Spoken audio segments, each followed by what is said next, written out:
This episode of the Off-Road Podcast is sponsored by Warren Medical Gear Outfitters and Colby Valve. Off-Road Podcast, episode 378, 74 Weld. Wow, we missed an opportunity with that episode number.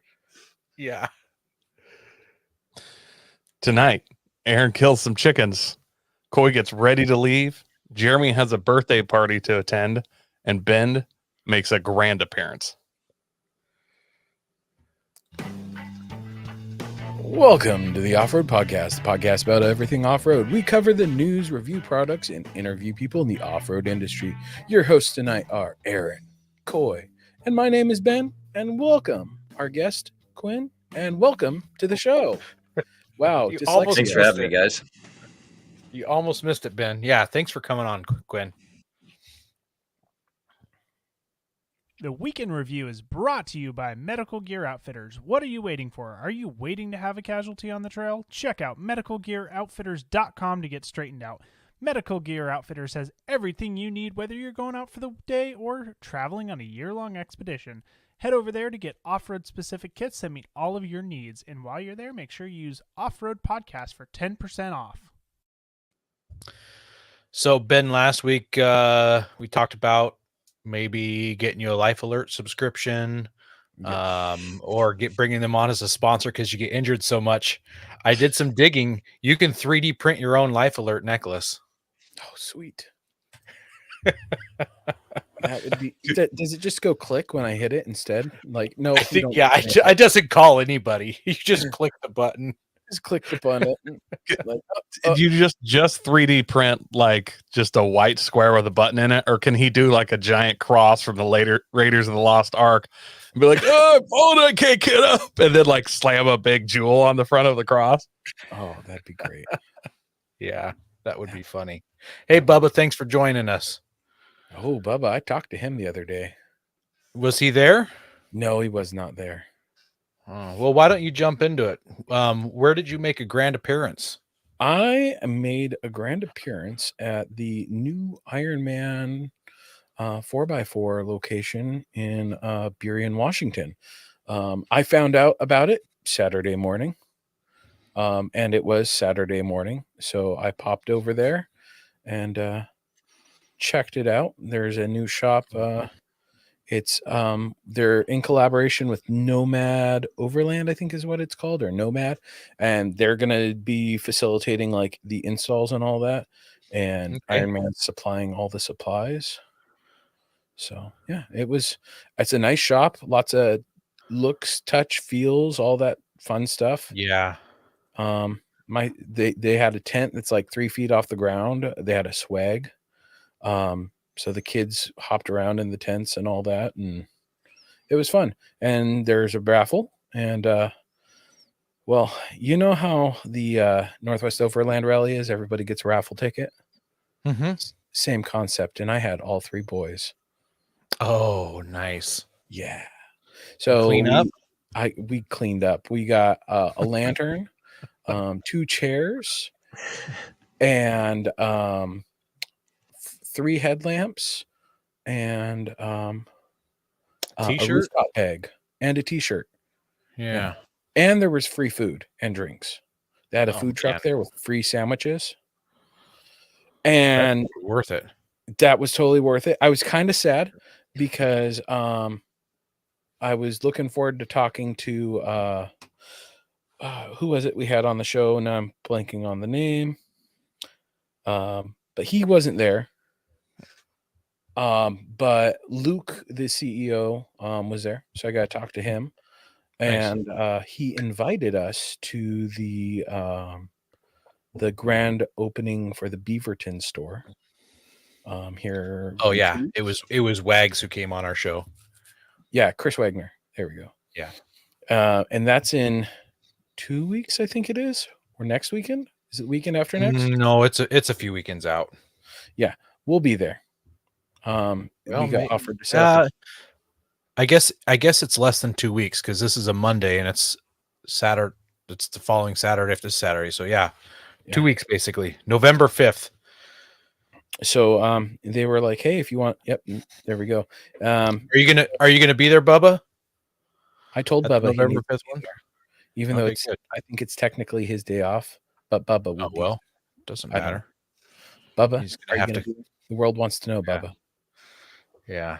But Well, anything else exciting besides winning some awesome stuff? absolutely not. Boring weekend. Oh wait, I guess I did. I even share this with you. We slept in the tent, the new tent trailer to test it out Okay. on Friday. Okay. The boys and I we watched Hocus Pocus 2. Played the projector on the ceiling, but it was raining, and I found a leak, a big leak. Was the leak right around the fan? Yep, exactly Yeah. right around the fan. They did a great job of glue on one side of the fan, but not the other side. Hmm. And then the caulking, as soon as it cracked, that's where it was coming in. So I Sunday I pulled it all apart, cleaned it out, and fixed it with some butol tape and some lap sealant. So yeah, Gotcha. Aaron, what about you? I heard you choke some chickens. Well, um, I mean, technically, I did. So, yeah. So my Saturday wasn't going and hanging out and winning free stuff. We butchered chicken. So we'd been growing some chickens, and we butchered 115 chickens. So here, this is if you're a little bit squeamish, don't look at the camera right now, but you can see the kill cones, the chickens upside down, and I'm draining. It's a slaughter their- count. Slaughter count. Slaughter cone. Okay. Yeah. Yeah. I mean, that is farm life for you, right? It's not like It's definitely farm life there. So there I am, tucking the chickens into bed. So, but look at this cooler. Look at those. Look at those birds. And then so the very next day, my wife spent the whole day canning chicken breast, processing it, and putting it in freeze dry, not freeze dry, vacuum seal bags. And so we put some whole chickens away. We vacuum sealed a bunch of parts and canned some of it. And in fact, tonight we had chicken quesadillas with our fresh chicken. So it sounds like you need to team up with Coy because he does the whole cows and you exchange chickens for cows. So you're not eating chicken for the next 4 years. well, we only put the equivalent of 31 chickens into our freezer. So it actually isn't that much. No, that's not. That's only. It's not very much. Yeah. So no, Eric, we did not keep any chicken feet. We did keep some chicken scrap that will turn into dog food for Tika. And then my wife spent today boiling down carcasses, making chicken broth. So like it's been a three-day ordeal on the farm here. Besides that, though, let's talk about something other than slaughtering chickens. I mentioned last week that I got some siding up on my shop, so you can see it in this picture. I got two sides most of the way up. The next layer is going to be the clear siding so that you have some light that comes through. So I put that up a couple weeks ago, but I only put minimal screws in to keep it from blowing down. So after work last week, I screwed them all in the rest of the way. And then I had some help from some friends, and we got the Nissan Titan drug up and parked in the RV bay so that I can start tearing that apart to get the front spindles off of it to put on my Nissan Frontier. So I didn't want to tear it apart down in the field because now that it's rainy season, I'm afraid that I'd never get it out of there. Yeah, Tim, it does look like a Titan in that photo because that is the Titan, not the Frontier. The Frontier's in the backdrop. You may have to adjust your glasses. Eric's saying that it's called the full swap. I'd never heard that term before, but yeah, so swapping the spindles and the suspension. He's an expert now. I guess he's an expert in full swapping.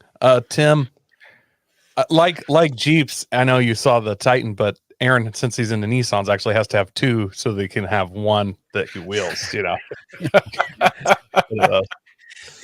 So I'm gonna really Coy, You're going to absolutely rip on me for this one, but so Wait, that, did you buy used tires?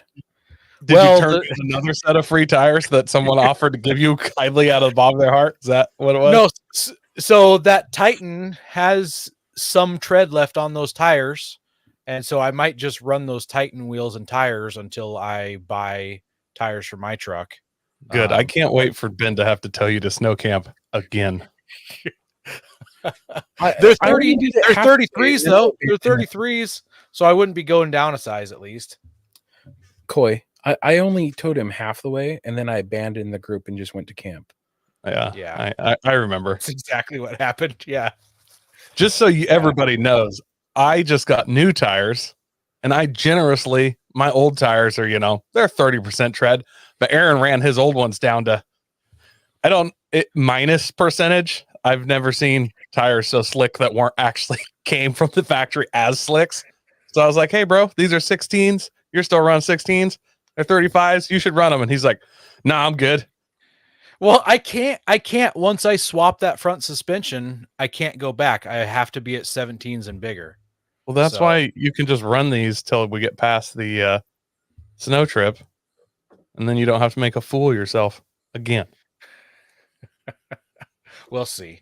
Maybe I'll be on tracks or something. I'll show up. I'm gonna hit the lottery. I'll be showing up on tracks. I hope you show up on portals. I think Nissans are probably really far down on the to-do that's list. probably for, true. 74 Weld. Yeah. But I'm sure that we could test them on an FJ Cruiser. So if any are There ever we given go. away, That's in the works. Coy, what do you got going on? What are you getting ready to leave for?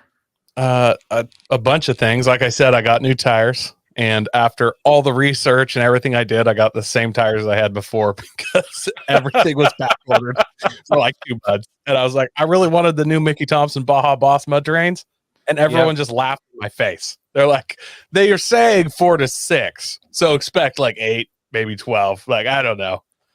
So yeah, I ended up with the MTZs again. They updated them, so they're slightly different, but look identical. I got my deer, Ben. I sent you a picture if you want to pop it up and from Yeah. Messenger. Pull that up right now. Oh, It's so a- you it's killed a- some animals too. I did. This one, I didn't kill them. I hunted them. It's totally different than what you did. I slaughtered, you hunted. Yeah. I had to go into the pen and chase them down and stuff them in cages Yeah, before I That's brought them called out. gathering. See, I was hunting. Gathering. I was you did the hunting. I You did the gathered gathering. chickens. I hunted a deer. All and right. Was that in the group chat, Coy? No, I sent it to you personally, or else I sent it to a different Ben, and I You haven't sent it figured to that a out yet. different Ben? But you sent it in the group chat. I'll find it in there. I sent it. Now I want to know if I actually did send it to the wrong Ben. There can be only one. I want you to realize that, right? It's like Okay. Highlander. Yeah, I'm gonna have to find Oh. this. There it is. There's a picture. It's a beaut. I think you guys all appreciate the staggering glory. I'm waiting to see how big this honker is. It's huge. Eh, Do you have to buy a Huge. second freezer to fit Are it? you, are you I'm just telling you, mounting my that- wife said it was the biggest horn she's ever seen. Look how small those horns are. Did they horn break is too off? strong Did of- honestly, spike is did too they strong break- of a word. Yeah. Did they break off when you like drug it through the field or something? Oh, no, that's full size. I'm gonna be honest. I did not know if it was actually a buck for a while. I was like, my wife's like, that's a buck. And I'm like, no, that's a doe. And then it turned its head, and I could see like 2 half pinkies sticking up between its ears. And I thought for about 30 seconds and tried to look at it with my scope. And I was like, it started to kind of leave. So I was on private property. I probably would have let it go if I was on public land, but I was on private property. So if I had been wrong, I'd had a little more time to deal with it. And I shot it, and I was like, whoo, it was a buck. So So technically, You almost pulled an Aaron, is what you're saying. yeah, but I knew ahead of time, like, that there was a chance. I did, I see. uh, I see. Yeah. and Wow. then, yeah, we processed that, turned most of that into venison burger. But then the rest of my week, I've just been getting ready for my Moab trip, which I leave on Thursday morning. Pumpkin and we spice still have- venison. What? pumpkin spice venison? I did not make any pumpkin spice venison. No. And then Alright. we still haven't even had you on to talk about the trip you and I went on, which we'll be doing No. that probably when you get No. back from Moab. Probably. Yeah. Christmas Valley. So There's yeah, like- got plans to go to Moab for a little over a week. Gonna be staying in a nice World Mark timeshare with a hot tub. Supposed to be Nice. like 30 degrees at night and 55 Is in that- the day. Is that part of the jamboree? Is there a jamboree going on there right now? I think so. I thought Jeepers Jamboree USA has an event at the end of the month in Moab. I hope Oh. not. Honestly.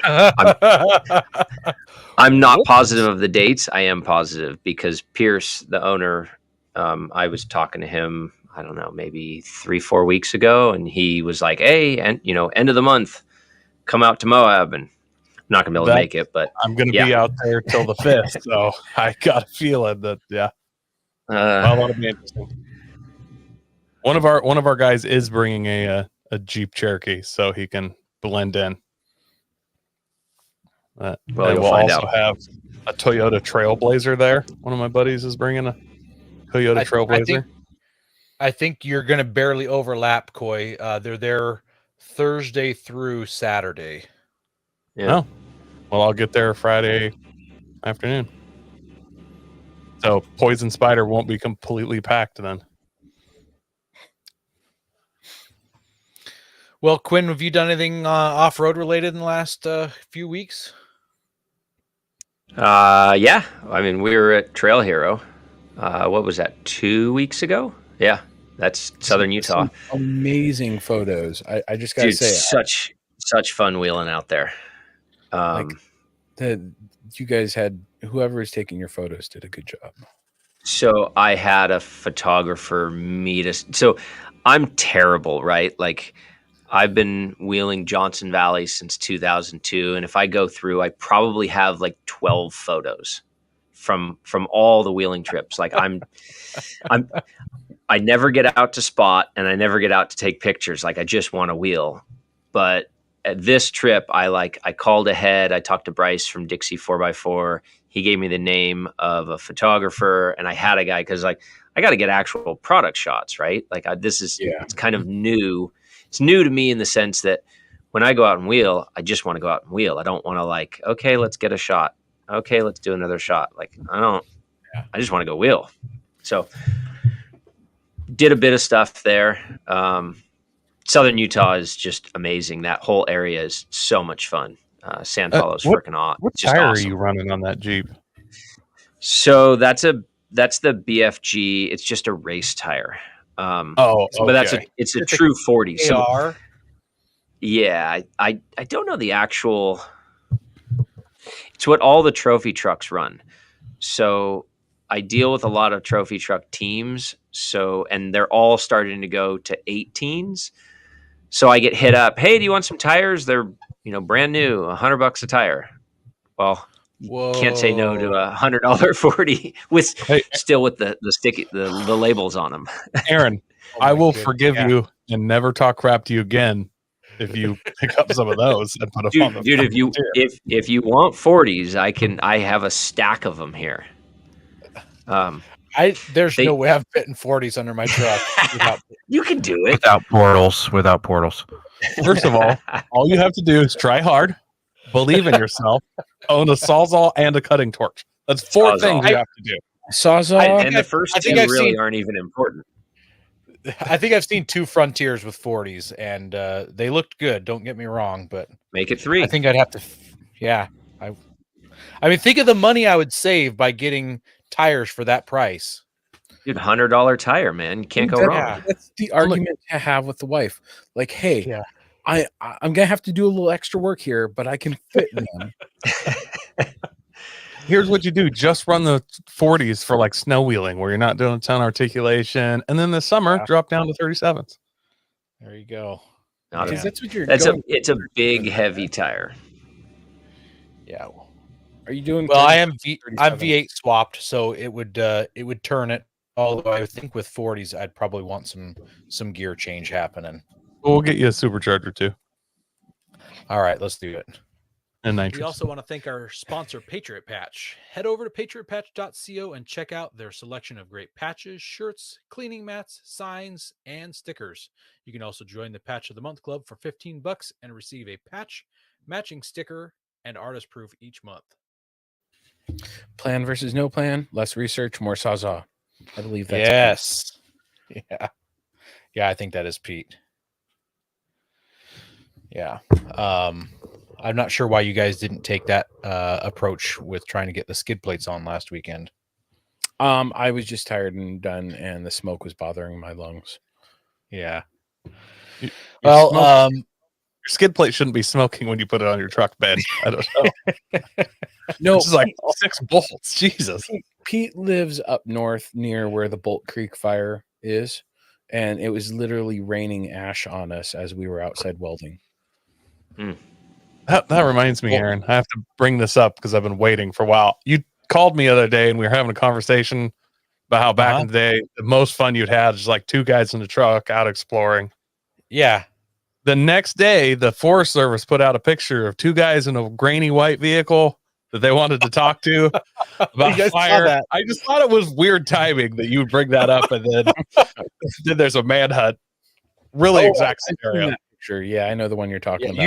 You shared that one, Ben. Yeah. It's the camera That is they kind of- take pictures of Bigfoot with. They took pictures of a white vehicle, and no one think knows it's what it is. But I think it's a 5th gen 4Runner from. It kind of looks like a Subaru to me. Yeah. yeah, Well, Subarus and 4Runners look a lot alike. They do, especially the newer generations. Yeah.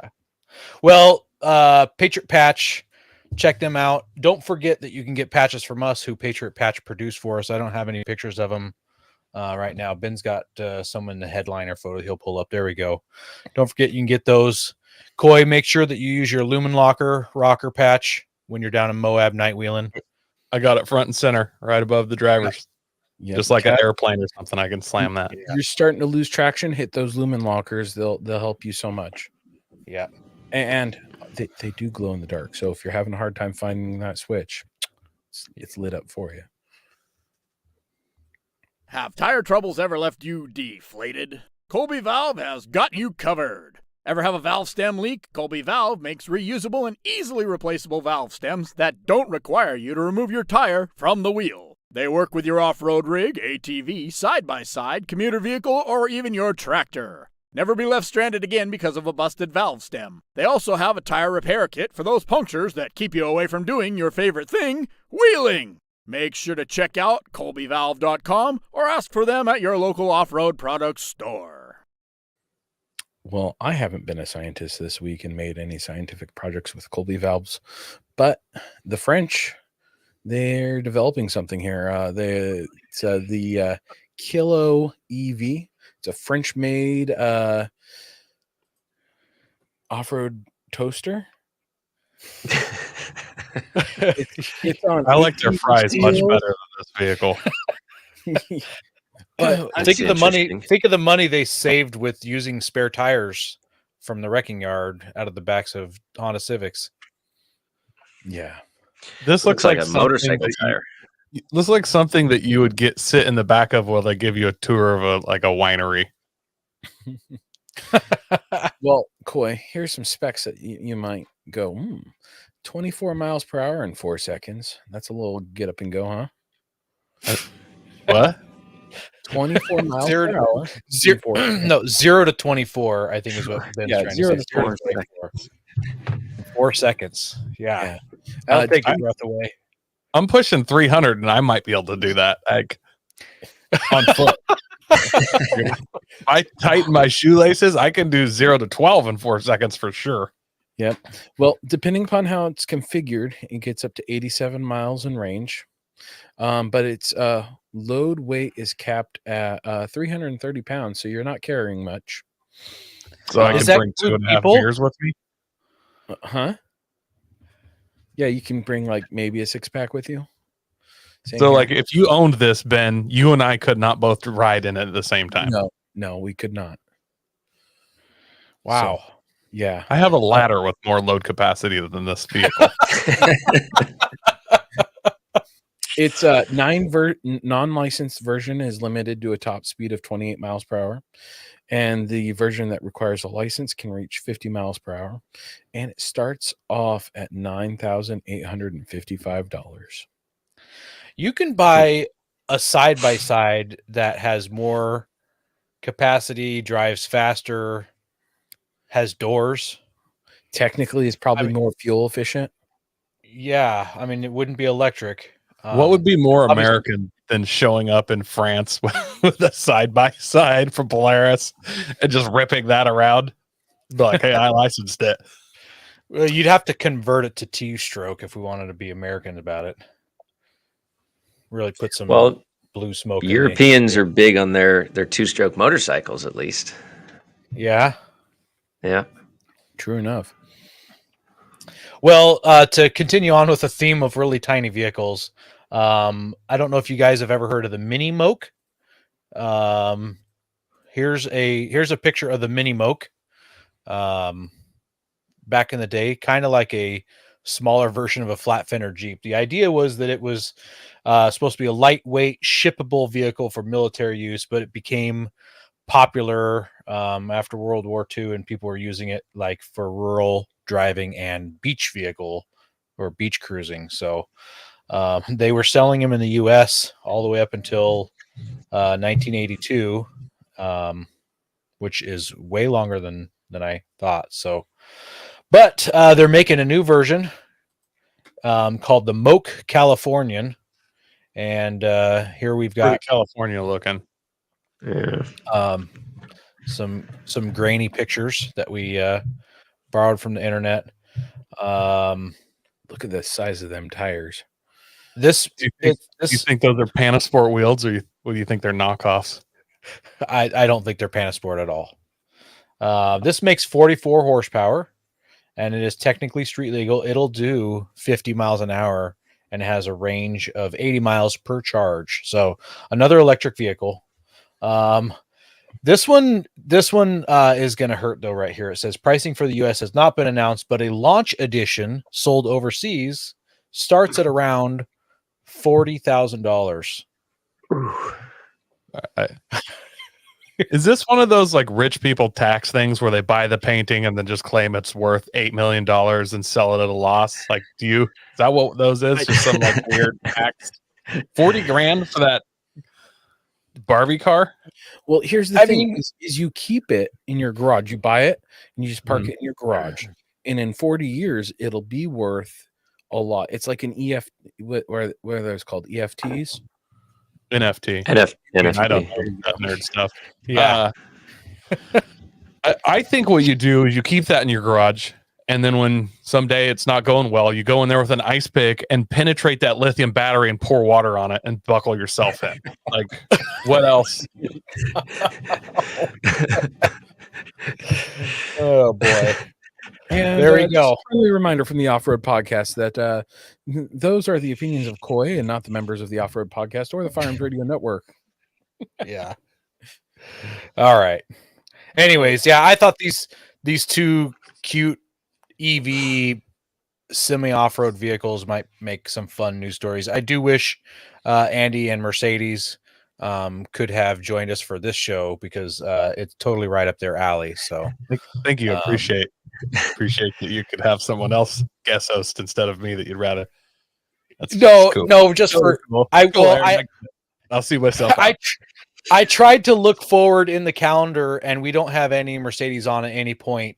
I was going to just push that news out and save it for them, but I was like, yeah, they're not on for any time soon. So I threw it up for today. So yeah, don't get so butthurt, Coy. Go prepared with Warren Industries. They produced the first recreational winch in 1959 and lead the industry with their dedication to quality and reliability. When you dig yourself in deep, make sure you have the right tools to get yourself out. Get Warren equipped and go where others can't. Now, let's get ready for adventure and head into our main topic.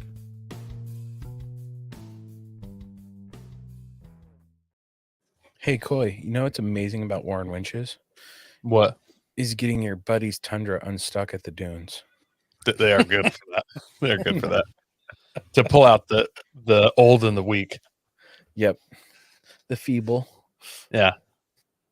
All right, Quinn. Thank you, Quinn. We've got Quinn here. He's from 74 Weld, the owner, CEO, correct? Sure. Yep. He's the dude behind 74 Weld. But we've got to talk about you first, and we've got to start off with the Fast 5 facts. New or old vehicle? New.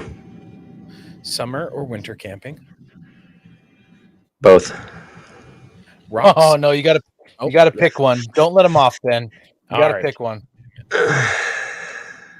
Summer because my kids. See, I pick winter, so it's not with the kids. Oh, Ben. That's not All right. you can't say Okay. that out loud. No. My son comes, my oldest. Rock, sand, snow, or mud? Rocks. That's easy. Favorite vehicle brand? I guess Jeep. I don't. You sound like you surrendered with that answer. I mean, defeated. Gee. I don't know. Yeah. No, Well. Jeep's an okay answer. There's nothing wrong with Jeeps. Yeah. They all have their place. I got 2 Broncos. I like the Broncos a lot. Yeah. You were stuck, Pete, after I got you stuck. All right. I'll just blurt it out and we'll move forward. Favorite tire? BFG. Simple. Man, you BFG fanboys are just so numerous. Yeah, we're climbing the charts. Yep. All right. And then I've added this, and this is always going to be that first question is, what is your advice to someone new to off-roading?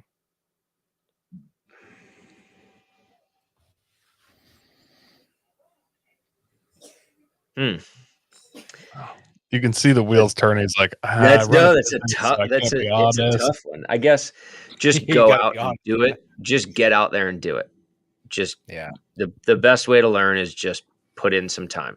Yeah. You mean I don't have to lift it and go crazy? No, just get out there and do it. Yeah. All right. Well, we're gonna ask a few more questions about you. How'd you get started into off-roading? I bought a Jeep. It was either I was trying to either buy a Volkswagen Bug or a Jeep Wrangler, and I ended up with a Jeep Wrangler. And that was like 2000, I think, 2001. And I've been hooked ever since. How much more money do you think you'd have in your retirement account if you bought? Well, but that's a loaded question. So like the way that the whole business started was I bought a Jeep.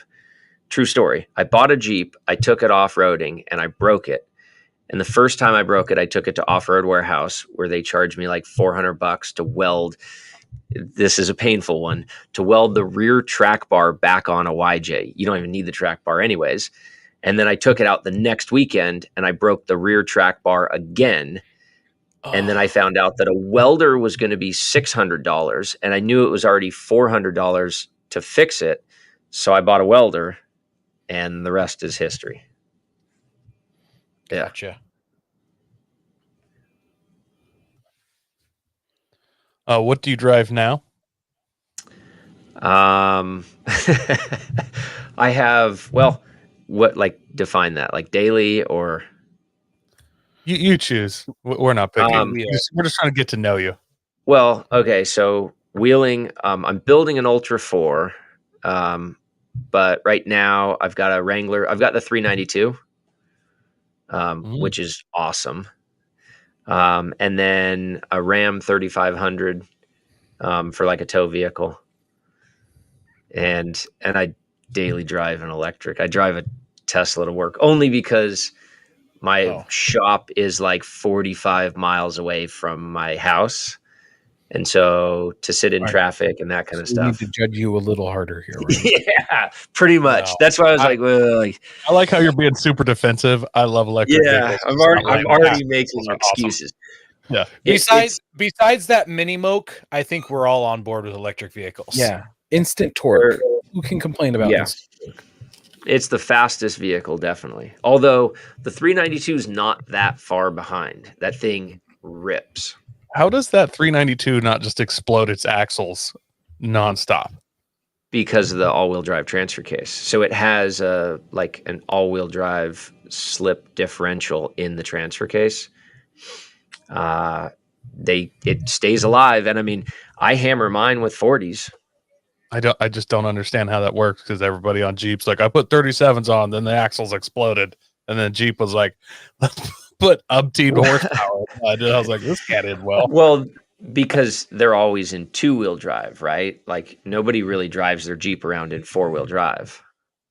So in two-wheel drive, sure, I know that I could explode that thing in two-wheel drive, but there is no, technically there's not supposed to be a two-wheel drive in that. There's a trick that you can unlock, but I've heard rumors that you'll blow the thing up if you do it. So I'm not doing it. Good choice. Yeah.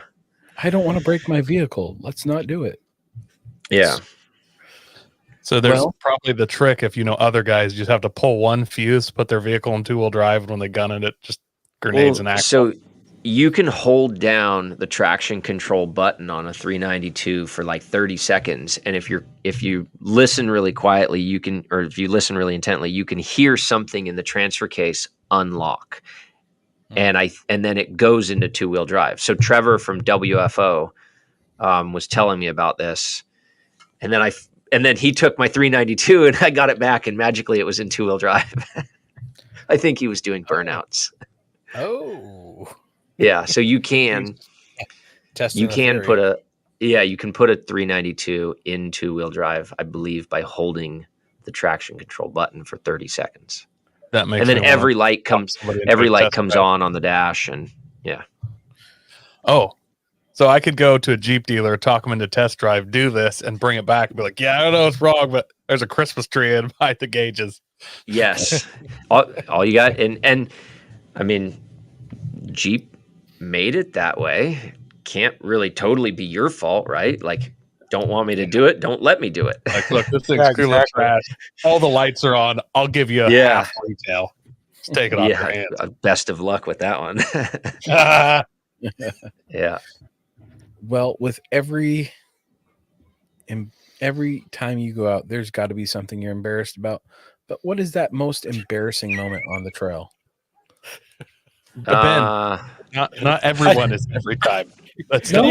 You kind of botched that one, Ben. Yes, I did. I botched it. No, so I can't say it's every time.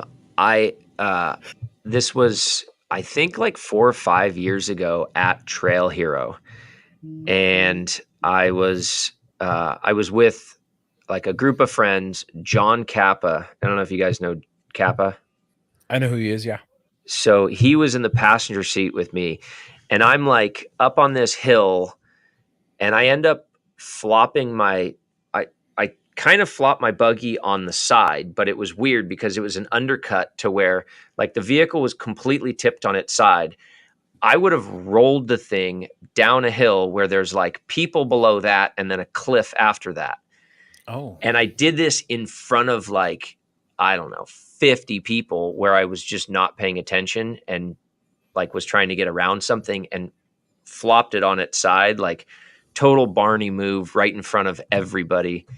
I try not to do that stuff too often, but yeah, a little on the embarrassing side. Do you have a biggest win on the trail? Well, I guess for me, it's been mostly the race stuff that we do, finishing races, winning series, that kind of stuff. But because I guess now a lot of what I do is kind of more behind the scenes. But just, I guess, that's not true. Like this summer, I spent a week or 5 days on the Rubicon and Fordyce with my 7-year-old son. That was huge. That was super fun. And he absolutely loved it. It was his first wheeling trip. Oh, that's a good first wheeling trip. Like first good one. We've been on little ones to the mountains local, but that was the first good one.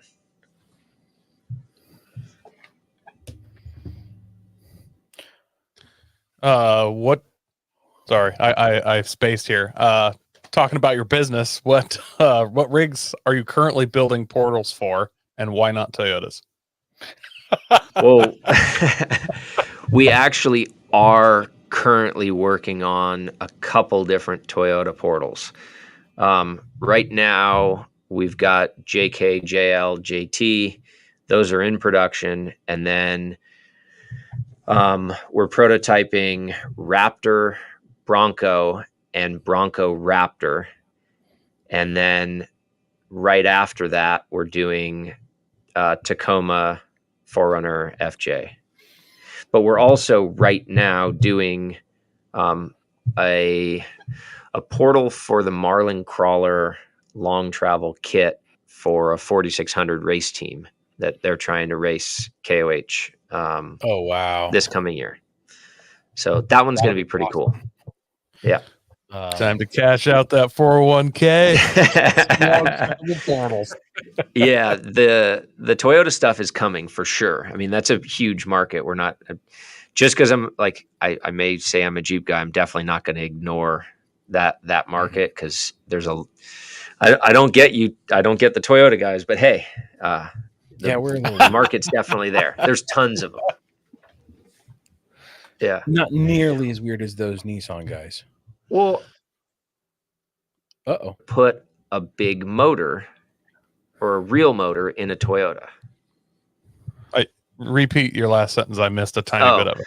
Well, I just want to know when they're going to put a real motor in a Toyota. The 4th gen 4Runners had a V8 option. Okay, that's fair. The V8 option had less horsepower than the V6. To be fair, well, I guess it's kind of like the Ford, the 5.0. I think it has like 20 more horsepower than the 3-liter. Yeah. Yeah.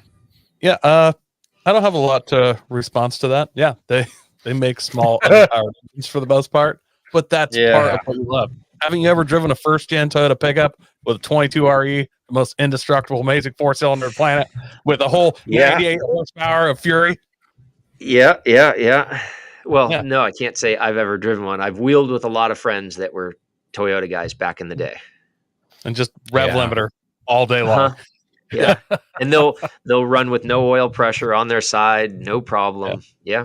45 miles an hour out to the trail, 45 miles back. That must be why Toyota still uses drum brakes in the rear, because they don't have a big enough engine. They don't need the advanced disc brake technology that everyone else on the planet uses. Even the Mini Moke, I'm sure, uses disc mine's brakes. all disc brake. Yeah, mine is too. And I put bigger tires on mine. I actually didn't have to change the hubs and put like full size stuff in, guys. It's a Tacoma, guys. Yeah, I don't have to steal stuff out of like Tundras to make my truck wheelable. So I mean, just say. Speaking of modifications, how much modifications are needed for the portables to go on the Jeeps? Is it like bolt on, or do I gotta like scrap half the rig and get unit bearings from a Ford? And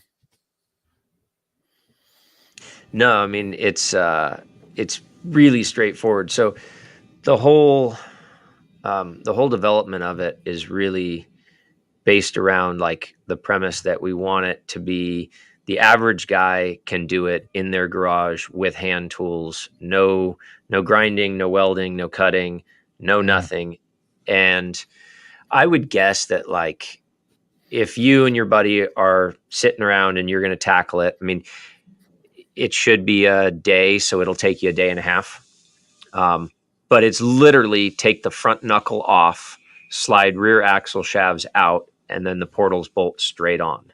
So it's not hard. Like what I tell people is if you've ever changed a ball joint, you've gone further than you need to go in order to bolt the portal on. So you get to where you separate the knuckle and you're going to pop ball joints out and just stop there and the portal bolts straight in. So we try and reuse as much of the OEM stuff as possible, provided that it's going to last. So like axle shafts on the front all get reused. And then the rear is super simple because it's like, well, everybody in this conversation, right? You're a 4-bolt semi-float rear axle shaft, right?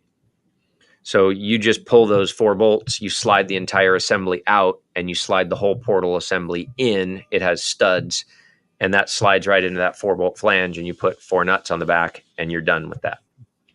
Oh wow. Like on a JL, you don't even have to bleed brakes.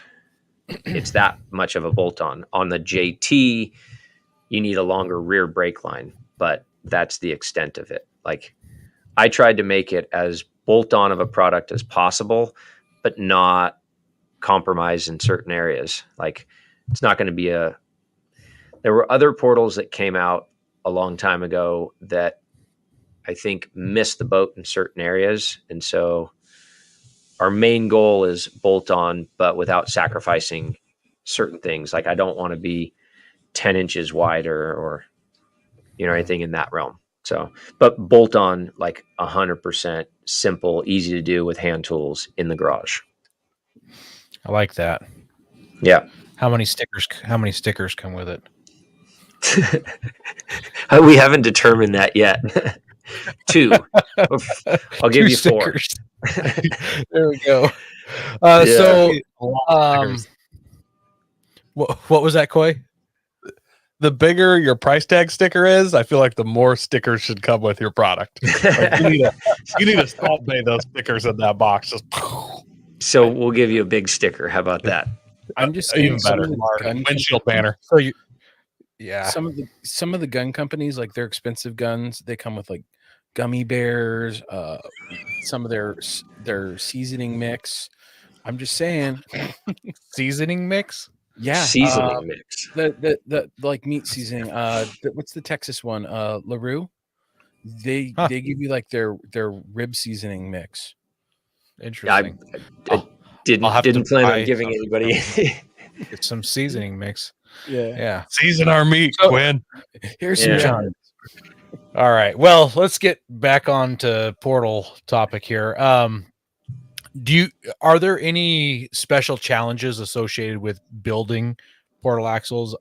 I assume it's just having someone fab some gears for you and then someone seeing some housings, or is it a lot more technical than that? I think it's quite well. So the biggest challenge, I would say, on a portal is not what most people think. It's a proper bearing package, and it's bearings and gears. Now, so the gear set, we developed our own gear set. We make our own gears, but the bearing package, getting a bearing and gear to fit in a 17-inch wheel with an OE brake package, like the bolt-on stuff is so much more challenging than the race stuff because there's so many more constraints that you're trying to design around. It's just like when you're doing race car parts, you pretty much, the only constraint that you have is suspension geometry and a wheel, right? Like, price is not really a concern when we're doing race stuff. Strength is pretty easy to achieve. The bolt-on stuff is considerably more difficult than race, and which is why, so I got into portals in 2009 in Unimog stuff. And I've said since then that you don't ever bolt a portal onto a vehicle, you build a vehicle around a portal. And I'm trying to, I still stand by that comment. I'm trying to amend that, I guess, and have a product that you can straight bolt on. And it is really difficult.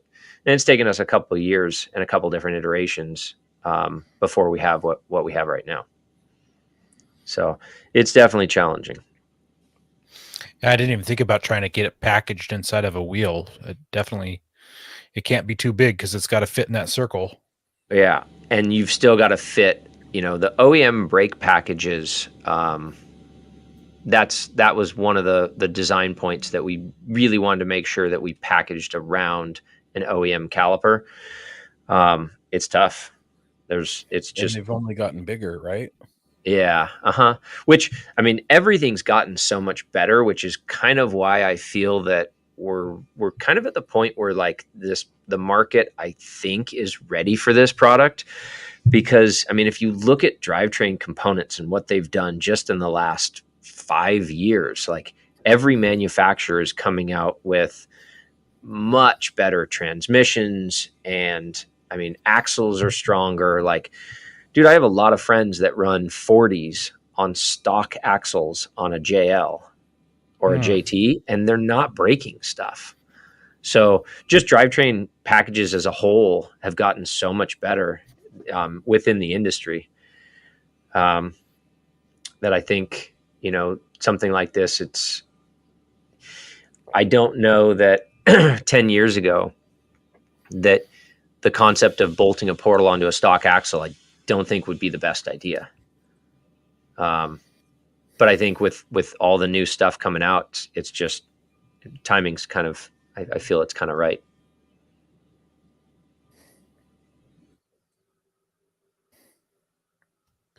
Will you explain how portals change the gear ratio of vehicle without messing up the existing gear ratio in the drivetrain itself? Sure. So, I mean, pretty much all a portal really is a gearbox. And you've got gearboxes throughout the entire vehicle. You have a transmission with a ton of gears in it. If you're four-wheel drive or all-wheel drive, you have a transfer case, more gears on it. You've got a ring and pinion in a front or rear differential. All this is one more gearbox down the line. So you have an input gear. It doesn't necessarily have to. I mean, some of the early stuff, like a Unimog portal, is a 2-gear setup. So you have an input gear and an output gear, a ring gear and a pinion, essentially. And that just transfers power through a gear set. And so on all of our stuff, we're doing all 4-gear, because a 4-gear is essentially, it's a 3-gear with a mirrored idler. So there's 2 idlers, and it just transfers power from a gear to 2 other gears. And every time you go through a gear, you reverse rotation. So with a 4-gear, your rotation stays the same way because it reverses twice, essentially. And the gear reduction in it just comes from having a smaller top gear and a larger bottom gear. And so it's a ratio between those. The idlers don't affect that. They don't affect ratio on it, but it's essentially tooth count of the top versus the bottom gets you a gear ratio. So, I mean, it doesn't have to be a gear reduction. You could do a 1-to-1. We went with, well, I mean, we make all different types of ratios for different applications. So like I have a 1.22, I've got a 1.45, a 1.63, and a 1.83. And typically I try not to go over a 2-to-1 ratio, because your top input, your pinion gear, will get so small that you're going to start compromising strength on something like that. Mm-hmm. Mm-hmm. But yeah, it really is just another point to put a gearbox. And every time you put a gearbox in line, provided that it's a gear reduction, your everything behind that gearbox. So if the gearbox is at the wheel, everything inside of that gearbox, axle shafts, ring and pinion, transfer case, and transmission, spins faster with less torque. And speed is typically not the killer for us. It's torque, right? So, you know, with a 20% reduction at the wheel, all of your components, your ring and pinion, your axle shafts, your drive shafts would spin 20% faster with 20% less torque. So that's kind of why we say it makes drivetrain stronger. Gotcha. That's pretty sweet. So when I buy those 40-inch tires from you for my Nissan, rather than throwing money at ring and pinions in my front and rear axles, I should just get portals to do that. To that exactly. magic ratio. Well, See? so that's where we came with the 20% ratio. Is your vehicle, like a typical vehicle nowadays is coming with what, 32, maybe a 33-inch tire from the factory. Hmm. A 20% larger tire is a 39 to 40. So all we wanted to do was accommodate for tire size in the gear reduction there, in the gear ratio. And so we tell people, look, like prime example, your Jeep came with 410s. Leave the 410s alone. A 488 or a 513 is a weaker gear set. Mm-hmm. If you put a portal on it, a 1.22 reduction plus a 410 ring and pinion is equivalent to a 5.0 final drive. So the whole concept is just bolt the product on and run a 40-inch tire and you're done. So what you're saying is if I do this right and I buy portals, I don't even have to recalibrate my speedometer, which would save me tons of money, and I can let my wife know that I don't have to recalibrate my speedometer if I get portals. No, you still have to recalibrate your speedometer because, like, our ABS wheel speed sensor is at the wheel, or it's in the unit bearing, so it's at the final drive. So technically, you have to tell your vehicle that it has a 5.0 ring and pinion instead of a 410. So unfortunately, but you can still tell your wife you're saving lots of money. That's it right there. Yeah. By going to a 40-inch tire. Yeah. Makes so much sense. Just tell her it's $800. You get so much more mileage when you figure out, how much bigger that tire is in rotations per mile. Yeah. And, right. Yeah. I mean, if you think about it, like say regearing, what's regearing cost you? $1,000 an axle? At least. At least. That's the labor. That's the labor. I'd figure 14 or 15. And you need specialized tools and skills to do that. So bolting on a portal axle, you and your buddies can do it in the garage over the course of a weekend with a couple beers. Sounds like I don't need specialized tools and learning education to do gearing because the gearing's already been done for me. I just bolt on the portal. Well, I mean, okay, so this kind of comes down to, I get this a lot where they go, well, a lift kit would cost this much and an axle swap costs this much. And I kind of was thinking about this as I was, when I was taking a long drive somewhere. And at the end of the day, I think that, like, people don't really necessarily want to lift a vehicle. What they want to do is run a big tire, right? You just want a big tire because big tire equals small hole. So if you want a big tire, the conventional wisdom is the only way to fit a big tire is to lift the vehicle. But what happens to the vehicle when you lift it? Your ride quality kind of goes out the window, right? So if you can lift a vehicle without messing with the suspension, that's essentially what the portal is. It's a gearbox that provides lift at the wheel. And so I guess, like, for lack of a better term, my sales pitch on the whole thing is that nobody really wants to lift a vehicle. They just want a big tire, and the lift is a concept of wanting that big tire. So if you can lift the vehicle somewhere else, i.e. a portal, what I'm selling is ride quality because you get to keep your factory suspension and ground clearance. And I don't care, like, because I get this where people will go, oh, my suspension lift and this and that is cheaper. Dude, you're comparing apples to oranges, right? Like, I'm selling ground clearance. Show me a suspension kit that'll give you ground clearance. So what is your actual ground clearance? I shouldn't say ground clearance. How much lift does or drop does the axle or the portal give you? So the Jeep ones, Jeep, Toyota, Raptor, Bronco, they're all going to run essentially the same gear set. And that's 3.8 inches. So that's from the center of the top gear to the center of the bottom gear is 3.8 inches. So it's essentially you're getting a 3 3/4 inch lift, almost a 4-inch lift. Well, of actual lift, but in ground clearance terms, it's as if you added almost an 8-inch bigger tire, right? Exactly. So The ground clearance that my Jeep would have on 32s would be equivalent to a lifted Jeep on 40s. Yeah. Yeah. Same Ugh, amount of ground that's- clearance. The It's gnarly. snowmobiler in me just is getting shivers Well, thinking about it. so here's the crazy thing. I can put a Coors Light can on top of a 5-gallon bucket and drive over Oh wow. it. Have you taken your Jeep snow wheeling yet? I With have this not. Not with this. I did my last Jeep. That was actually my kids' first wheeling trip, and they both fell asleep. Like 10 minutes in, they were out cold.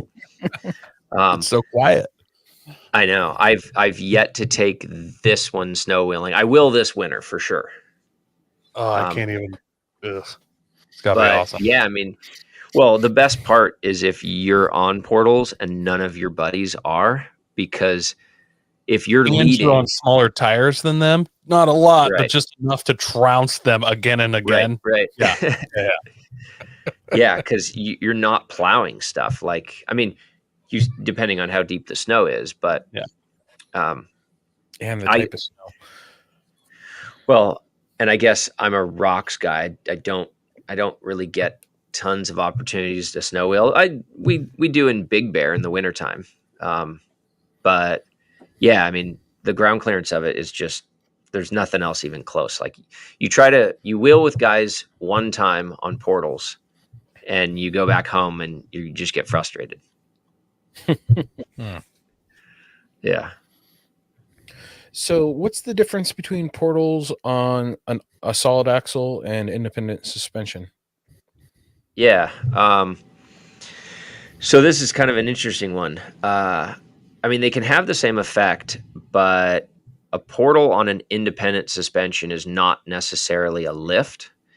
It's a portal on an independent is a CV lift. So because on an independent suspension, you have the ability to kind of put your lower pivot point.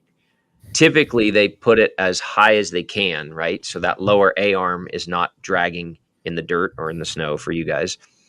But when you put a portal on, you could leave that lower A arm at the same point and not lift the vehicle if you wanted to. It kind of defeats the purpose.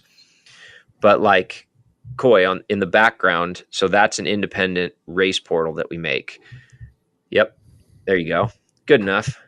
The beauty of that is you can put the lower A arm at the center of the wheel. So you can essentially have two-wheel drive geometry. Like we all had those two-wheel drives back in the day where you'd buy a Pro Comp lift spindle, right?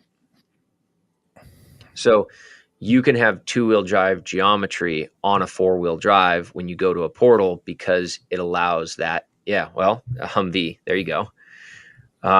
It allows you to have it gives you that drop, which allows you to lift the lower arm. And so that lower arm is essentially at the center of the wheel hub. So like, well, I'll give you, I guess, a little preview of what we're looking at for Raptor.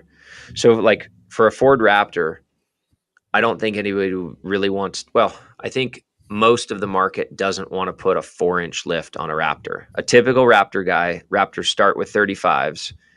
And they want to put a 2-inch lift and go to 37s, maybe 39s.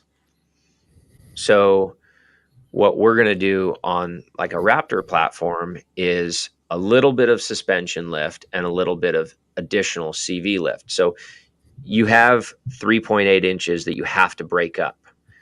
You can do all lower arm lift, so the portal truly gives you 3.8 inches of lift. You can also do 0 and just lift the CV up 3.8 inches, right? Or you can do anything in between that. So we're going to do like a 2-inch lower arm lift, and then the CV will still move up another 1.8 inches. And so you're going to gain a little bit of suspension lift, a little bit of ground clearance, and your axles at ride height on a 37 or a 39 will be dead flat. So everything's going to cycle better too. Your CV boots will last, Coy. Yeah, there you go. I will change my CV boots for 4 inches of straight added ground clearance. I will have a hot CV boot swap gun. Well, I don't but care that's about the beauty is when you flatten out your CVs, they just last longer. Like you're not asking them to operate at that maxed out angle. Yeah. Well, I'm and, just and saying.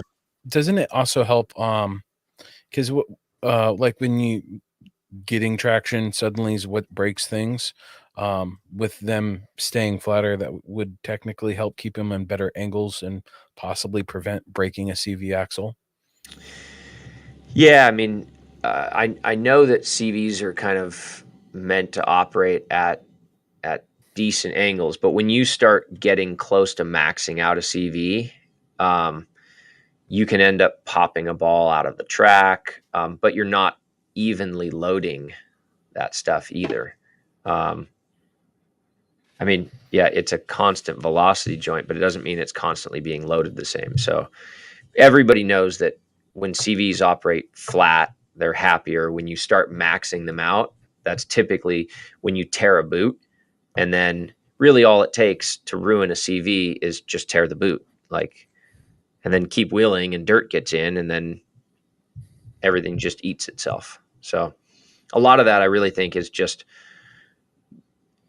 keeping the boots alive. And what's the best way to keep the boots alive? Don't max them out, you know?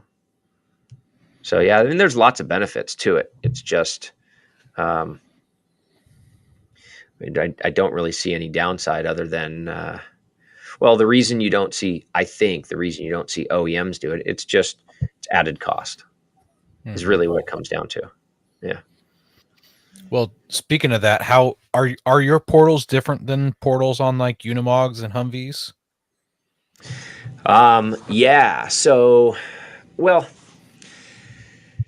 sort of. I mean, at its essence, every portal is a gear reduction at the wheel. What we did differently and what I went after and patented, and it'll sound a little interesting. So I went and patented the concept of a unit bearing on a portal. And so I did this because like I was prepping some portals for a race car and I was frustrated. It was late. And I had this thought like, man, why couldn't this be easy to just unbolt and bolt and throw back in like a unit bearing is? Unit bearings are 4 bolts, right? 4 bolts, you pull the thing off. If you need to change it, you throw a new one in, you tighten the bolts and you're done. And I kind of got to thinking like, well, why don't I just integrate a unit bearing into it? Because if, they're super serviceable. I mean, they're proven that they're strong, and in a portal application, it's just, I mean, it makes everything so much easier to not have to mess with a grease pack spindle. So we kind of developed all of our stuff around that unit bearing. And the most important thing really is with vehicles nowadays, like everything is going electronic. And if you don't have wheel speed sensor integration, to me, you don't have a product, right? Like nobody's going to, I don't care how cool your product is. If you're buying a brand new vehicle and then bolting a product on and the result is every light's on your dash, dude, you don't have a product. There's a handful of people that go, oh, I don't care. Yeah, I don't want to sit down and That's not the entirety of the market, though. I don't care. No. Right. Yeah, there's 10 of those. Well, it's like I get hit up. They go, hey, what kind of, do you have portals for Kingpin 60s? Dude, I've run Kingpin 60s. They're bulletproof. They're awesome. They're kind of dinosaurs now. Like nobody really makes much stuff for them. So we're trying to just go after, I guess, biggest possible market.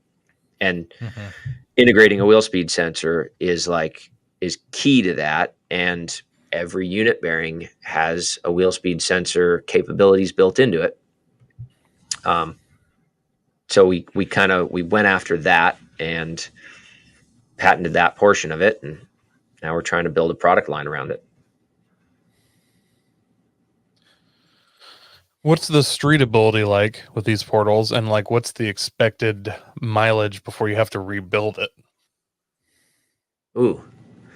For some reason, I get questions that people want to know how fast can you drive a portal, and don't, I don't fully understand it. So, and this was like, Is that from the Unimogs, the early 404s I, that can only do I 45 or something? yeah, but I don't.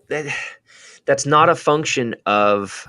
Okay, so I still make parts for those Unimog axles, and I still have an application in Canada where we have they're underground electric mine transport vehicles that run our 2-gear portals that were loosely based on Unimog stuff. That bearing package, I don't see why you couldn't take that thing to 500 miles an hour. I mean, now granted this application, they max out at 25 miles an hour, but when people ask me, oh, how fast can you drive? I say, as long as you keep it under 600 miles an hour, you won't overspin the bearings, right? Because a gear set, so forget portal, take that out of the equation. There are gear sets that can spin. I mean, what's your transmission gear set going to spin? It's got to be able to handle 10,000 RPM, right? And so it's not a function of the gear over speeding. So then it's a function of bearings. Okay, well, bearing RPM is super easy to calculate. It's based on surface footage, but they have RPMs dictated on, like, on most of the bearing manufacturers, they'll tell you what max RPM is of that bearing.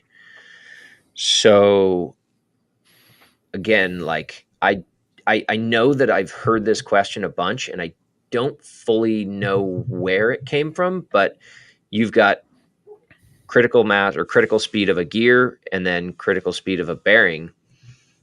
Keep it under 600 miles an hour and we should be happy. So I mean, essentially what you're saying, like if you could daily drive with these and no issue as far as like them speed or needing to be rebuilt. We do in fact daily drive them. So my lead engineer on this project lives 55 to 60 miles from work. And he drives his JK on 40s on the freeway back and forth. Wow. So, which is great because I mean he's logged 20,000 miles this year. That is, I mean, that's just part of R&D. You got to log miles, and there's really I don't think there's a way to cheat that other than just log the miles. Yeah. And this piggybacks that question a little bit. What's the noise like, at 50, 60 miles an hour? Like, do they make a lot of noise or? No. So, I think that is also, so there's a noise from gear ratios. Has anybody been in a straight cut, like in a race car with a straight cut gear set transmission? Yes, I haven't been in one, but we've heard them. Gnarly. Like the first time you ride in one, you're constantly looking down, like making sure that, not that you're going to do anything about it, but making sure that the thing doesn't explode and like take your legs off. Cause it sounds really scary. Gear whine is kind of a function of RPM. The faster you spin, well, it's a function of RPM. It's also a consequence of a straight cut gear, and we run straight cut gears. But because once you go through all of those gear reductions, so you've got transmission and then you have transfer case, well, I guess take the transfer case out of it. On the freeway, you're 1-to-1 in the transfer case. You go through a ring and pinion. When you get out to the wheel, your wheel's actually not spinning at a high RPM. And the portals at the wheel are really not spinning at a high RPM. I mean, you're a couple hundred RPM. So the gear noise that you're going to hear is completely drowned out by tire noise. Like on the freeway doing 80, you're not hearing that straight cut gear whine that you might think that you'd hear. So like that was really a concern when we were developing this. And it was Well, let's go with straight cut gears. And if we have to, then we'll do helical gears if they're too noisy. They're not noisy at all. You won't hear a gear set over the wah, wah, wah, wah, wah, wah, wah of a 37 to 40 inch tire. So it's kind of a non-issue. Even if I run BFG ATs, they're too loud for me. Yeah. I mean, it's funny. That like crowd. I am that crowd. I run that BFG 40-inch race tire, which it's pretty noisy.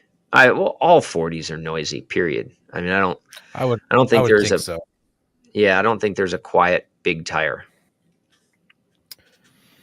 So they have fluid in them, right? So you have like your oil in there. So we run like 8 ounces of oil. It's really not much.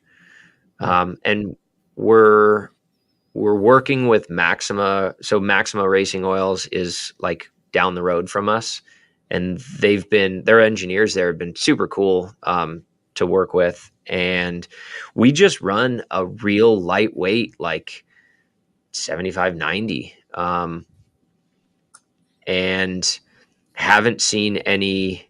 I mean, we don't see any issues or oil breakdown that's, I guess the other thing is we recommend and we provide like a full synthetic, good quality oil that's $20 for a quart at full retail, right? Well, 1 quart of oil is enough to change all 4 is enough oil for 4 portals. So, we'll tell people change your oil when you change your oil, right? It's 8 ounces. And we never really have heat issues. So we did a test this summer where we drove, my engineer Eric on this project drove through Arizona when it was like 115 degree ambient temperature. And we were able to get them up to 175 degrees.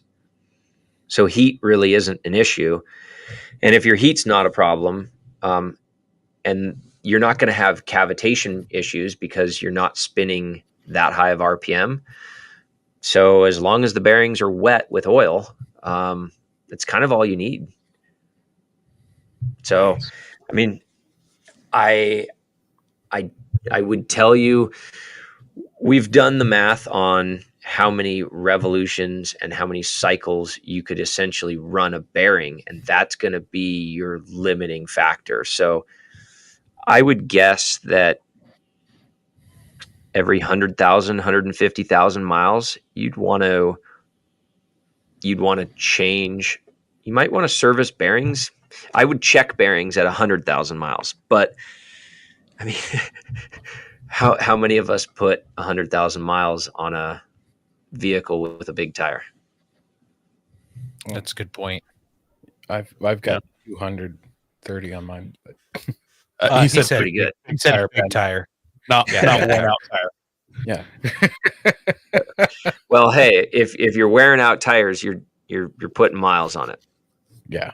Well, only if you buy new tires, though. Yeah. Yeah, you're still putting miles. Yeah. Yeah. So as a fact is most people usually get rid of their vehicles by 100,000 miles. yeah, or like I have friends that I've got a buddy that bought a 1994 Jeep Wrangler off the lot, has been the original owner, and I don't know, I mean, maybe he's got 25,000 miles on the thing. Like, if it's a daily driver, it's one thing. If it's your wheeling vehicle, I mean, how many miles are you going to put on that, really? Yeah. So, how much are the portals going to run for the Jeeps? I mean, that's the big number, big thing for everybody's. How much is it going to cost me?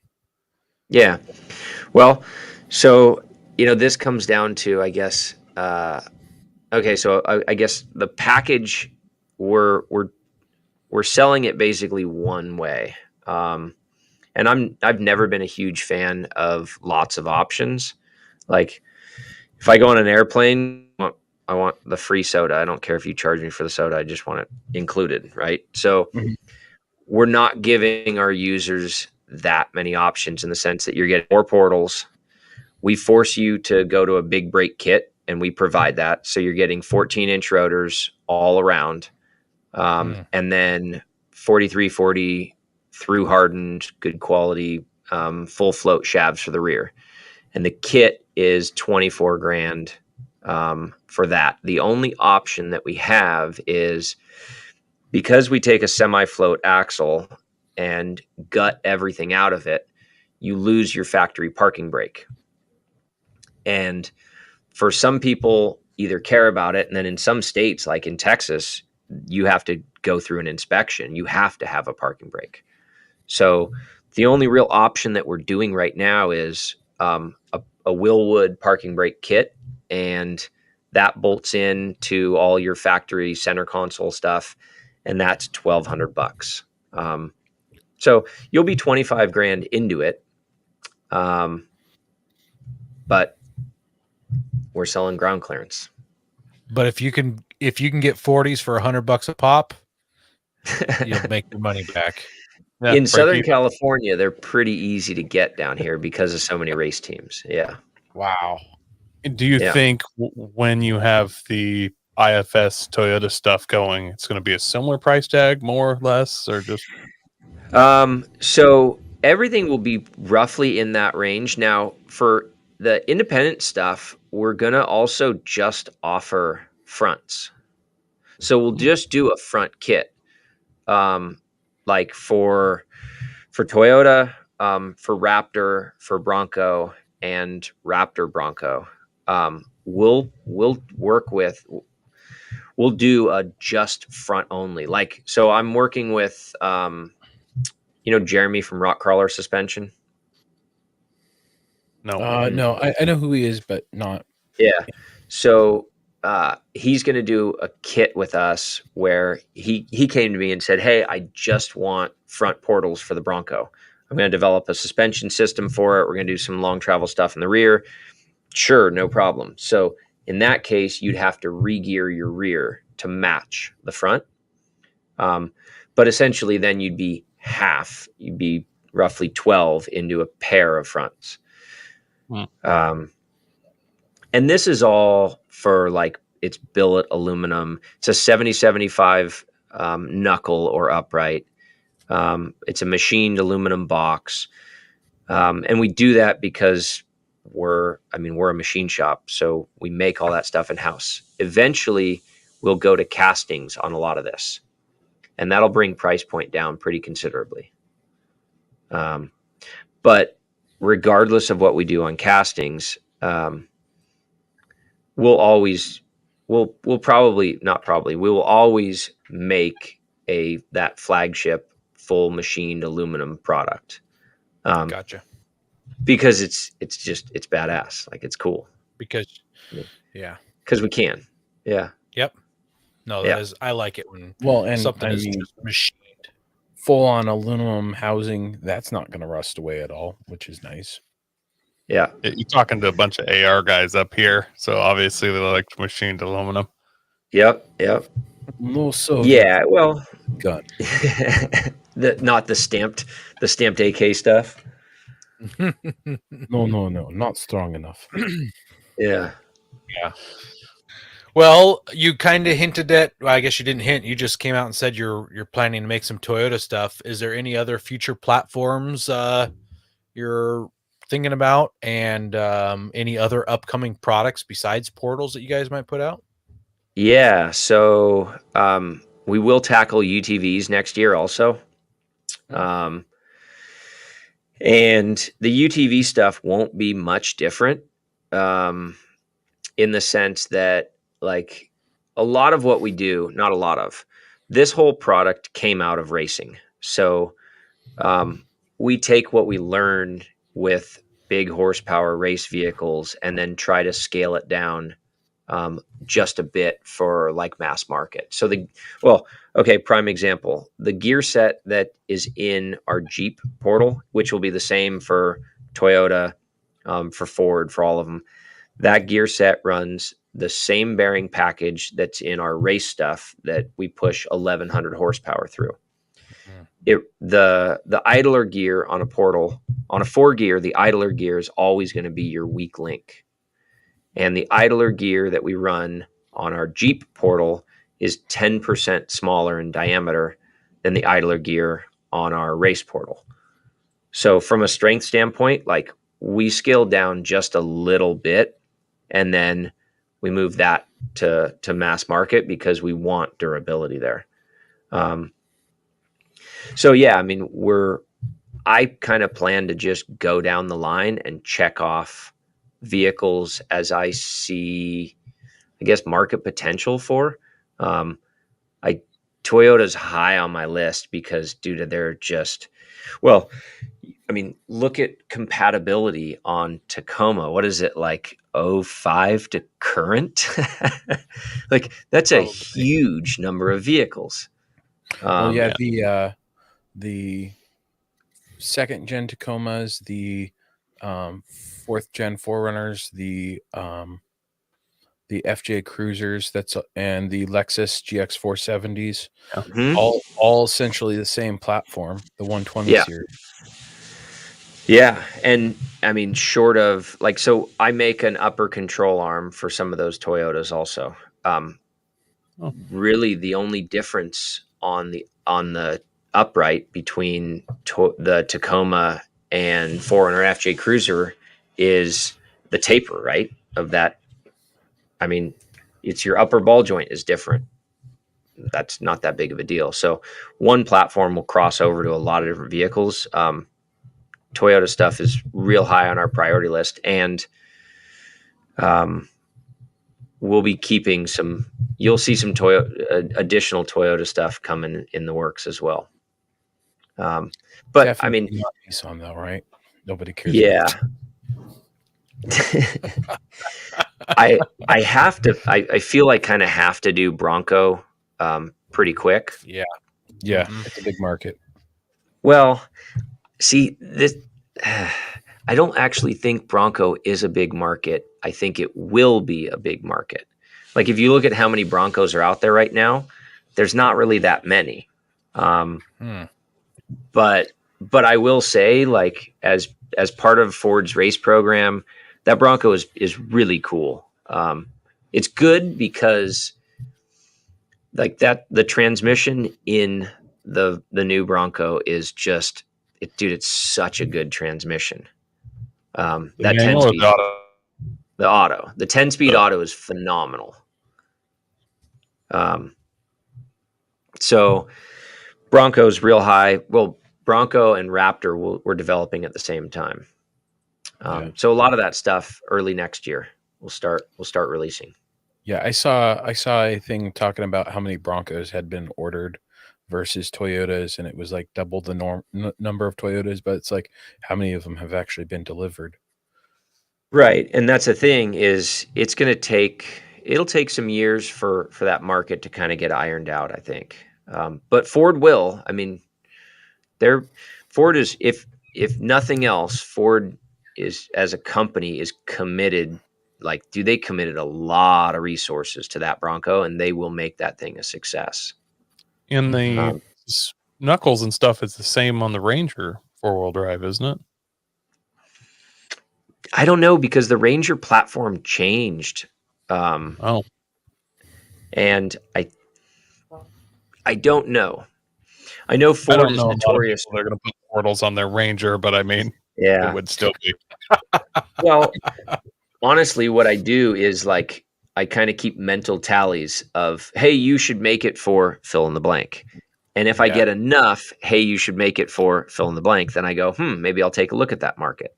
Like, oddly enough, Subaru owners, like, I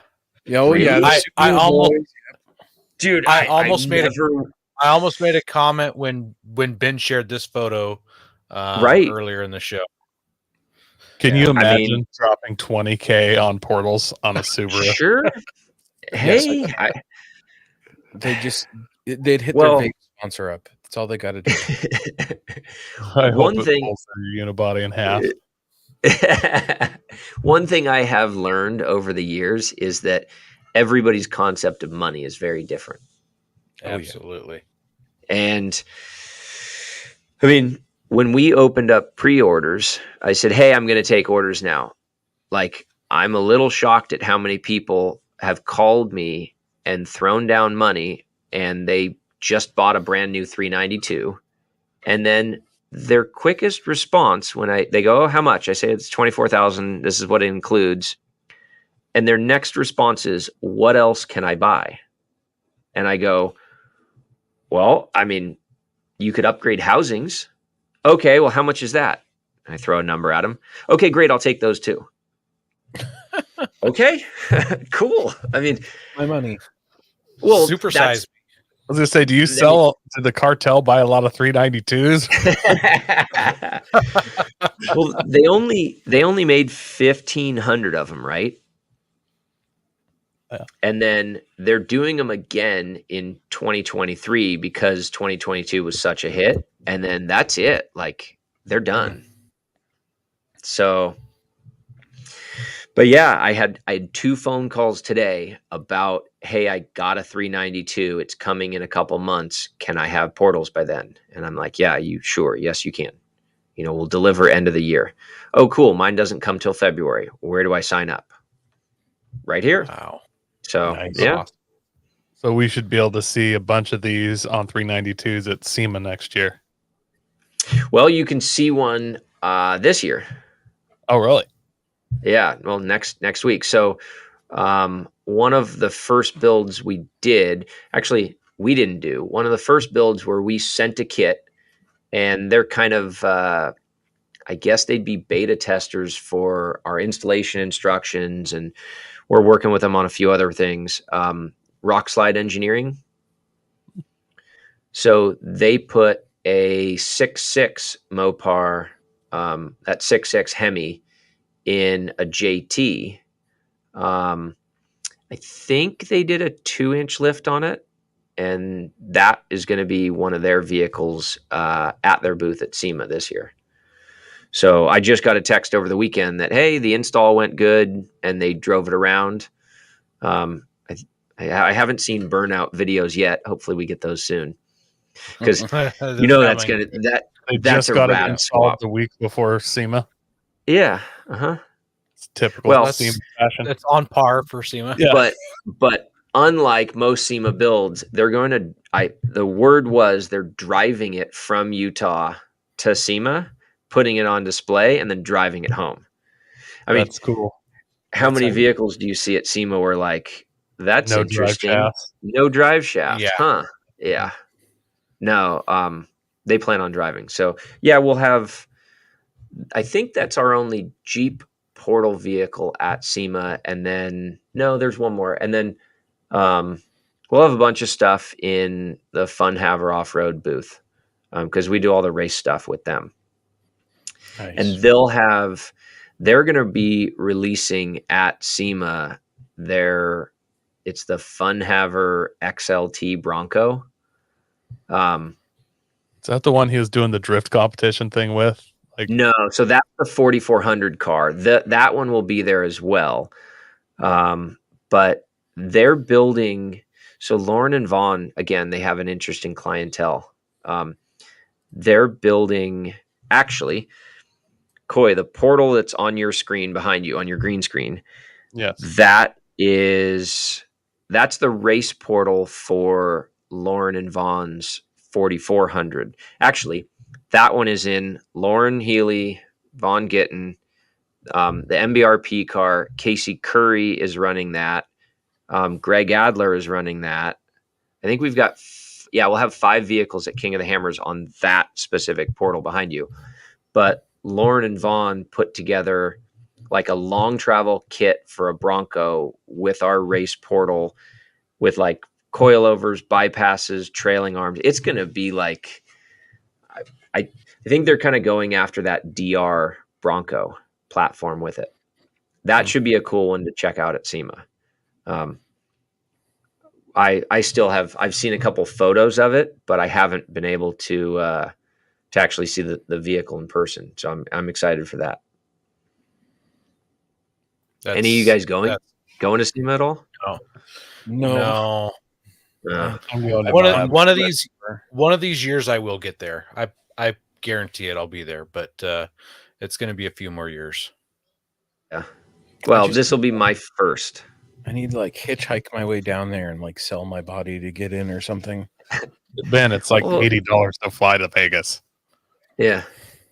Like you would spend more money hitchhiking. And well, then I sell my body to have a room at Vegas. There you go. Sleep on the streets. Just don't stay where I stayed last year. That's why I'm going to sleep on the streets. I'm not going to stay where you stayed. I think you'd have better luck selling a kidney, Ben, than your body. But I mean, whatever. What are you trying to say, man? It's sexy. Well, Quinn, say our listeners are more curious. They want to learn more about you or hit you up and buy some portals. Where can they find you? Yeah. If you just go to 74weld.com, it's number 7, number 4, WELD.com. We've got them on our website. I think e-commerce is up and running, but we're releasing them now. We're taking orders, and we'll have our first production run completed at the end of the year. And then our goal really is to like keep developing. But I'm somebody that, like, from a business standpoint, I like to have stuff in stock. So we're going to build inventory, and we'll have them through a bunch of different dealers. I'm looking for guys in Pacific Northwest. I'm talking to Northridge right now. But you'll be able to find us at like Dixie 4x4, Adventure Off-Road, Rebel Off-Road. I've got a couple dealers in Florida. I've got a Jeep dealership in New York that we're working with. We're just trying to set up a dealer network, I guess, throughout the country. Trail Jeeps in Colorado. But, you know, we want to get support to kind of, our goal is to put them into a lot of the, you know, the shops that do higher end builds, that do kind of complete builds, and push them out to the public that way. So you can find us online, and we've got a mailer sign up. I promise I never spam anybody, but we notify our potential customers when we have new stuff releasing, and try and keep people up to date. That's not spam. Nice. That's updates. Yeah. Yeah. Yep. Awesome. Yeah. Well, yeah, we appreciate you coming on, Coy. You're almost a regular on the show, but why don't you tell people where they can find you if anybody really cares? If anybody really actually cared, you can't find me for like another 2 weeks because our computer exploded. But we'll be back doing our regular show, Horsepower Hour, on, you know, iTunes, Spotify, all that, and then Horsepower Hour /groups on Facebook. And yeah, just send us a message or listen. Nice. And thanks everybody else who listens to the show and hangs out with us weekly. We appreciate your questions and comments, and I appreciate you guys helping all of us make fun of Ben. It's a team effort. It's got to get done. Make sure you're sharing us with your friends and family, and just helping us grow. And God bless America. Don't forget to visit Patriot Patch and join the Patch of the Month Club. Check out our Gaia affiliate link for up to 40% off. Also, don't forget to head over to Warren Medical Gear Outfitters and Colby Valve to see all their great gear. We're a proud part of the Firearms Radio Network. Got a comment or question? Send it to us through our webpage at firearmsradio.net or through our social media channels by searching for Off-Road Podcast. Also, you can listen to us live at overlandradio.com Mondays at 7 p.m. Pacific. When off-road, please remember to have fun, tread lightly, be safe, and courteous. Thanks for listening. I would just like to state that Coy's wife commented about how much you guys all pick on me, and that, you know, it's mean. And then my wife joined in on picking on me. Just saying. Good.